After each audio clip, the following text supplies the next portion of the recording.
തെരഞ്ഞെടുപ്പ് ഫലത്തിന് പിന്നാലെ സർക്കാർ രൂപീകരണത്തിലെ സാധ്യതകൾ ചർച്ച ചെയ്ത് ഇന്ത്യ സഖ്യം. തെരഞ്ഞെടുപ്പിൽ നരേന്ദ്രമോദിക്കെതിരെയാണ് പൊതുജനാഭിപ്രായമെന്ന് യോഗത്തിൽ AICC അധ്യക്ഷൻ മല്ലികാർജ്ജുൻ ഖാർഗെ പറഞ്ഞു. കേവല ഭൂരിപക്ഷം നൽകാതെ ജനം കൃത്യമായ മറുപടി നൽകി. ഭരണഘടനാ മൂല്യങ്ങൾ ഉയർത്തിപ്പിടിക്കുന്ന എല്ലാ പാർട്ടികളെയും സ്വാഗതം ചെയ്യുന്നുവെന്നും AICC അധ്യക്ഷൻ വ്യക്തമാക്കി. Thank the people of India for the overwhelming support received by our allies.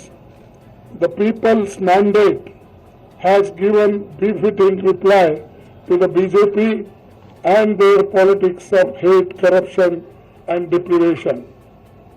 This is a mandate in defense of the Constitution of India and against price rise, unemployment and crony capitalism, and also to save democracy. Mallikarjun ഖാർഗെയുടെ വസതിയിൽ ചേർന്ന യോഗത്തിൽ SP നേതാവ് Akhilesh Yadav, CPM general secretary Sitaram Yechury, CPI general secretary D രാജ ഉൾപ്പെടെ India സഖ്യത്തിലെ പ്രമുഖ നേതാക്കൾ പങ്കെടുത്തു. ബൽറാം നെടുങ്ങാടി വിശദാംശങ്ങളുമായി ഡൽഹിയിൽ നിന്ന് ചേരുന്നു. ബൽറാം, തൽക്കാലം പ്രതിപക്ഷത്തിരിക്കുക എന്ന ഒരു നിലപാടിലേക്ക് ഇന്ത്യ സഖ്യം എത്തി എന്നാണോ ഈ യോഗത്തിന് ശേഷം നമ്മൾ വിലയിരുത്തേണ്ടത്? വിജയകുമാർ, അത്തരത്തിൽ തന്നെയാണ് തീരുമാനമെടുത്തിരിക്കുന്നത്. കാരണം അതിലൊരു പ്രധാന കാരണമായി ഈ യോഗത്തിൽ പങ്കെടുത്ത നേതാക്കളുമായി സംസാരിക്കുമ്പോൾ കാരണമായി തീരുമാനിക്കുന്നത് ഇന്ന് നടന്ന NDA യോഗത്തിൽ ഈ NDAയിലെ രണ്ടാമതും മൂന്നാമതും നിൽക്കുന്ന ഘടകകക്ഷികളായ TDPയും JDയും പങ്കെടുത്തു. അതുകൊണ്ട് തന്നെ ഉടൻ ഒരു സർക്കാർ രൂപീകരണ നീക്കങ്ങളിലേക്ക് കടക്കേണ്ട സാഹചര്യമില്ല. ഇതോടൊപ്പം തന്നെ നിലവിൽ ആ രണ്ട് പാർട്ടികൾക്കും ചേർത്താൽ 28 സീറ്റുകൾ മാത്രമാണ് ലഭിക്കുക. ഇന്ത്യ സഖ്യത്തിന് സർക്കാർ രൂപീകരിക്കണമെങ്കിൽ 38 സീറ്റുകളുടെ ആവശ്യമുണ്ട്. 10 സീറ്റുകൾ 10 സ്വതന്ത്രരോ അല്ലെങ്കിൽ ചെറു പാർട്ടികളോ ആയി 10 പേരുടെ കൂടി പിന്തുണ ഉറപ്പാക്കേണ്ട ഒരു സാഹചര്യം ഉണ്ട്. അതുകൊണ്ട് തന്നെ നിലവിലിപ്പോൾ കാത്തിരിക്കാനുള്ള ഒരു തീരുമാനമാണ് ഇന്ത്യ മുന്നണി സ്വീകരിച്ചിരിക്കുന്നത്. ഈ കാത്തിരിപ്പ് എന്നുള്ളത് NDA സഖ്യത്തിലെ പ്രശ്നങ്ങൾ ഉടലെടുക്കുന്നത് വരെ മാത്രമാണ്. അത് എപ്പോൾ അതിനുള്ള സാധ്യത തെളിയുന്നു ആ ഘട്ടത്തിൽ കൃത്യമായ ഇടപെടൽ നടത്തുക.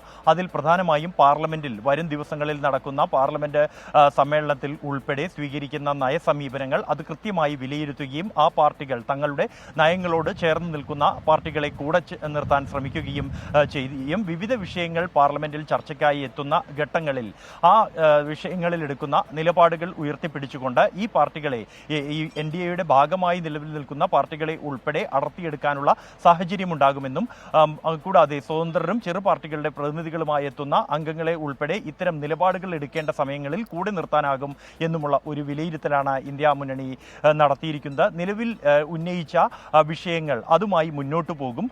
ഈ പോരാട്ടം അവസാനിപ്പിക്കുന്നില്ല.